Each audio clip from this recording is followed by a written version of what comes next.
Bonjour les amis, fans de l'Olympique lyonnais, bienvenue dans cette vidéo consacrée à l'actu de l'OL. On va parler, eh bien vous le voyez à l'écran, de Gomes Rodriguez qui a finalement été invité aux séances des professionnels. Donc ça va lui donner de l'expérience, hein. Ça ne veut pas dire forcément qu'il va jouer cette saison, mais en tout cas ça veut dire que Paulo Fonseca le trouve suffisamment intéressant pour l'intégrer au groupe pro. On regardera également des points très très importants puisque vous le savez, peut-être l'OL a fait publier un rectificatif au bilan qui a été déposé et on y apprend quelques petites choses intéressantes, notamment vous allez voir que on a récupéré les droits sportifs de 3 joueurs de Botafogo pour plus de 98 millions d'euros. On a également renégocié la dette à court terme, ce qui est une très très bonne nouvelle, j'expliquerai ça. Vous le verrez, c'est très très important. On parlera aussi de Tagliafico, vous savez que c'est un joueur qui est très apprécié par les supporters, et sans doute à juste titre. Certains se disent, il est en fin de contrat, pourquoi pas le prolonger? Vous allez voir que le progrès nous dit que c'est peut-être pas forcément la tendance. Et on parlera de statistiques, vous allez voir des statistiques très flatteuse pour Ryan Cherki et pour l'attaque de l'Olympique lyonnais. Donc on commence avec Alejandro Gomes Rodriguez, vous savez, international jeune anglais qui a été recruté par l'Olympique lyonnais à un très jeune âge. Et on apprend donc que comme Pierre-Antoine Dorival, le milieu de terrain passé au Dakar Sacré-Cœur, il est invité avec l'équipe professionnelle. Alors, est-ce que ça veut dire qu'on va le voir bientôt? Je ne sais pas. En tout cas, il marque but sur but chez les jeunes. Donc écoutez, peut-être un futur grand talent pour notre équipe de l'OL. Tagliafico, c'est goal.com qui reprend l'info du progrès. Et en interne, nous dit-on, Tagliafico a d'ores et déjà annoncé qu'il ne resterait pas à l'Olympique lyonnais. Il n'aime pas du tout, je dirais, l'instabilité, l'incertitude sportive qu'il y a dans le club, que ce soit sur le plan financier ou sur le plan sportif. Alors évidemment, pour lui, partir en fin de contrat, c'est d'une part s'ouvrir le champ des possibles, puisqu'il n'y a pas d'indemnité de transfert. En plus, il prendra sans doute une prime à la signature, donc tout bénef pour lui. Mais en tout cas, je pense qu'il faut oublier Tagliafico à l'Olympique lyonnais la saison prochaine. Une info qui est relayée par le site Olympique lyonnais, que l'on remercie au passage, le plan de départ volontaire est acté. Il était déjà dans les tuyaux, il avait été annoncé. Vous le savez, ça malheureusement, c'est terrible évidemment pour toutes les personnes, tous les cas individuels, mais malheureusement, il faut regarder la réalité en face. La masse salariale de l'Olympique lyonnais est beaucoup trop élevée. Alors on la retrouve au niveau des joueurs, vous le savez, on a dégraissé quelque peu, notamment des gros salaires. Ce sera encore le cas l'été prochain, mais il faut le faire aussi au niveau des personnes employées, hein. C'est terrible pour eux. Alors c'est des départs volontaires, donc on espère pour eux qu'ils vont trouver des solutions qui sont pas trop gênantes pour leur vie privée. Et puis, s'il n'y a pas suffisamment de départs, il y aura sans doute des licenciements.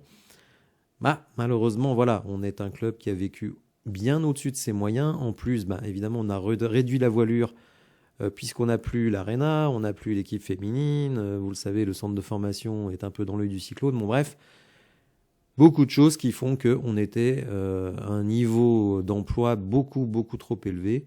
Je crois qu'on était proche du Paris Saint-Germain, donc vous imaginez. Même si le Paris Saint-Germain, finalement, a moins de structure. En tout cas, c'était beaucoup trop important.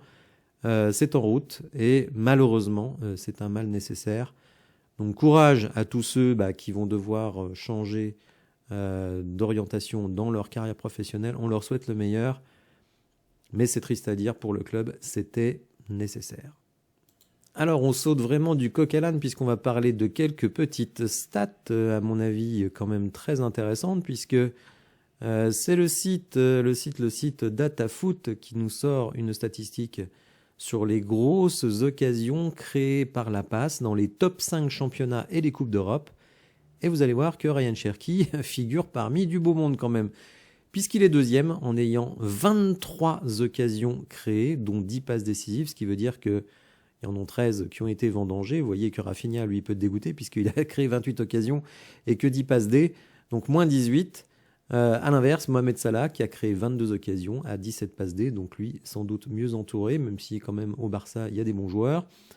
Donc vous voyez quand même Ryan Cherki, deuxième d'un classement, derrière Rafinha, devant Mohamed Salah, Bukayo Saka, Lamine Yamal, Joshua Kimmich, donc écoutez, et puis on retrouve des sacrés joueurs derrière aussi, Cole Palmer, Florian Wirtz, bref, parmi du beau monde.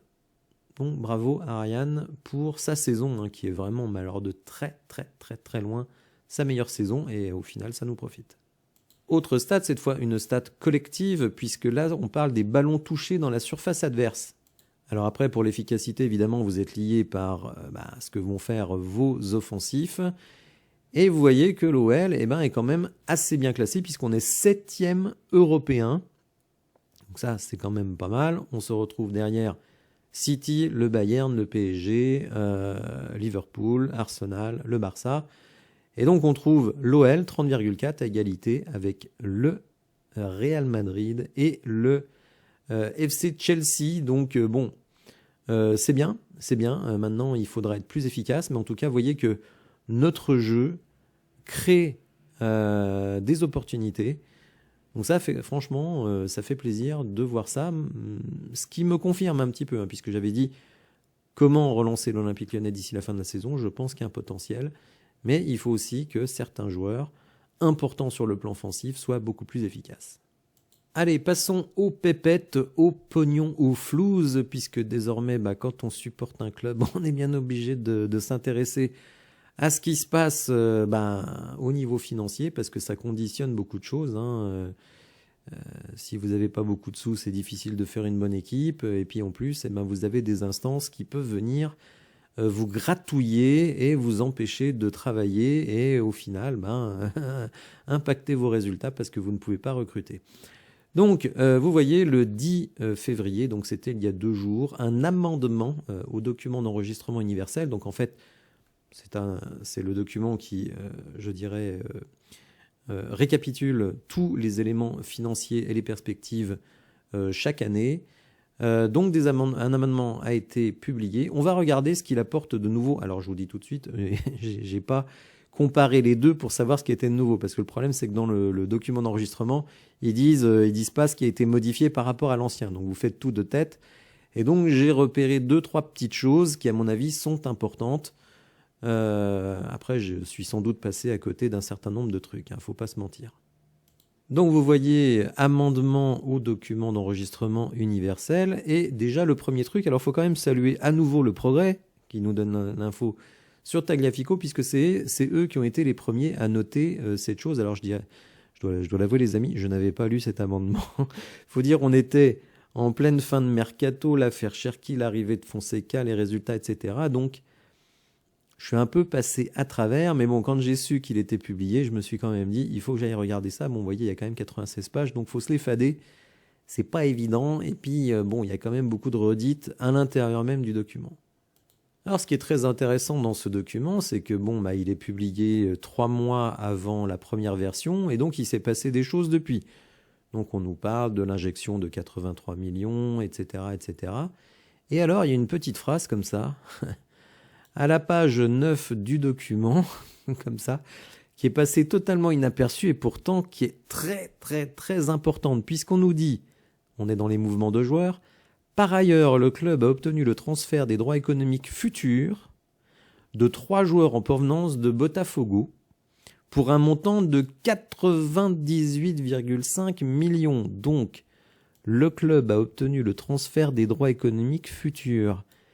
Qu'est-ce que ça veut dire ? Ça veut dire que l'OL a récupéré l'argent des transferts de 3 joueurs. Donc il y en a un qu'on connaît déjà, c'est Luis Enrique. Certains se demandaient, mais comment ça se fait qu'un joueur cédé par Botafogo au Zénith Saint-Pétersbourg, 33 millions, tiens, ça revient dans les caisses de l'OL. Alors, comment c'est possible ? Tout simplement parce que Botafogo a cédé les droits du joueur à l'Olympique Lyonnais. Donc ça, c'est une première surprise. Mais on nous parle quand même de 98 millions. Donc on est parti de 33, ce qui veut dire qu'il reste quasiment 2 joueurs à 30 millions. Alors le deuxième, je pense qu'on le connaît. Il est ici. Thiago Almada, donc, qui va arriver gratuitement, les amis, cet été à l'Olympique Lyonnais. Il est en prêt actuellement parce qu'on ne peut pas enregistrer de nouveaux transferts, mais si on comprend bien, les droits économiques de Thiago Almada appartiennent d'ores et déjà à l'Olympique Lyonnais pour 0 €. Quand même, c'est pas rien. Après, il n'y a pas de détails, hein, donc ça c'est mon interprétation. Le troisième joueur à 30 millions, on le connaît aussi, Igor Jesus, qui est l'attaquant numéro 1 de Botafogo, qui est désormais international brésilien, qui est resté donc à Botafogo alors que tout le monde pensait qu'il serait transféré cet hiver. On peut d'ores et déjà dire que ce joueur arrivera dans le giron de l'Olympique Lyonnais l'été prochain, après la Coupe du Monde des clubs sans doute. Est-ce qu'il va jouer à l'OL? C'est pas sûr, parce que s'il est vendu, là aussi, le produit de la vente reviendra à l'Olympique Lyonnais. Bon, c'est dommage qu'on n'ait quand même pas plus de détails sur ça, parce qu'il me semble quand même que 2 lignes dans un document de 96 pages, on aurait peut-être pu développer un peu. Alors, ne nous voilons pas la face, les amis. Ça va faire jaser en Ligue 1. Ça va faire jaser au Brésil. J'espère que tout ça a été bien bordé juridiquement. Parce que si on veut rentrer dans le droit des sociétés, il y aurait des choses à dire quand même. Je suis curieux de savoir comment ces 3 joueurs se retrouvent avec des droits économiques appartenant à l'Olympique Lyonnais. On nous dit bien que c'est un transfert de droits économiques futurs. Alors ça, vraiment, c'est la première fois que je vois ça, pour tout vous dire. Donc, je ne sais pas comment ça se passe, mais vous le voyez, on n'a pas plus de détails. En tout cas, bon, c'est une bonne nouvelle. Est-ce que c'est 100% légal? Honnêtement, je ne mettrai pas ma main au feu. On va suivre ça, mais voilà. Donc, sachez que ça existe. Et donc, si on en croit ça, Thiago Almada, il arrive gratuitement cet été. Hein. Et cette fois, pas en prêt, en transfert définitif. Et idem pour Igor Jesus. Alors, je sais pas, je peux pas vous en dire plus. Alors, il y a un autre élément qui est extrêmement important, et celui-ci est pour l'immédiat. Dans le premier document qui avait été publié, on nous disait que l'OL devait rembourser environ 70 millions avant le 30 juin 2025, donc dans 4 mois. Vraiment, c'est pas rien, il faut les trouver. Eh bien, écoutez, on nous dit ici que ces 65-70 millions, ils sont désormais à 5 ans, ce qui veut dire que ça a été renégocié. En plus, c'est un remboursement in fine, ce qui veut dire que, alors il y a pour la moitié, c'est un remboursement in fine, c'est-à-dire que pendant 5 ans, vous payez les intérêts et vous remboursez le capital à la fin. Donc en fait, les urgences financières du mois de juin 2025 sont nettement allégées, puisqu'on a 70 millions en moins à rembourser.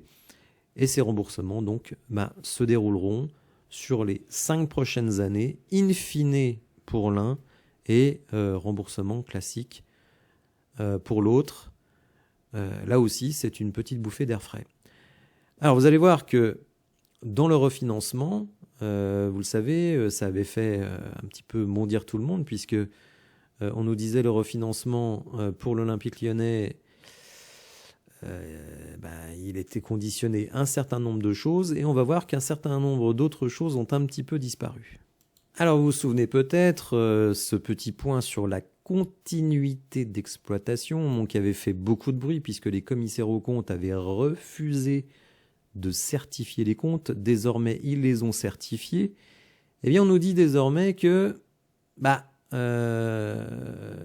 les 40 millions de la cession des parts de Crystal Palace, c'est toujours d'actualité. Un montant maximum de 40 millions, un montant maximum de 100 millions au cours de l'introduction en bourse. Bon, on voit pour l'instant que tout ça n'est pas fait. Il y a quand même sur les 100 millions, 40 millions qui ont été apportés par les investisseurs portugais. Donc ça, c'est important. Validation des comptes par les commissaires aux comptes. On parle toujours de 100 millions. 200 millions, donc suite à l'introduction en bourse, 40 millions de la part de la cession d'Eagle Football Holding. Mais vous allez voir qu'on a ajouté un petit truc très intéressant. Voilà, alors ce point est repris à plusieurs endroits. Je n'avais pas pris le bon et il manquait cette petite phrase qui est quand même très très importante. Puisque pour la continuité de l'exploitation, donc on a les 40 millions de Crystal Palace, les 100 millions de l'introduction en bourse, mais surtout par des apports en trésorerie de la part d'Eagle Football Holdings. Vous voyez, à cet endroit-là, on avait rajouté les ventes de joueurs. Donc là, on nous dit bien que si il y a besoin, normalement, Crystal Palace et l'introduction en bourse, ça devrait suffire.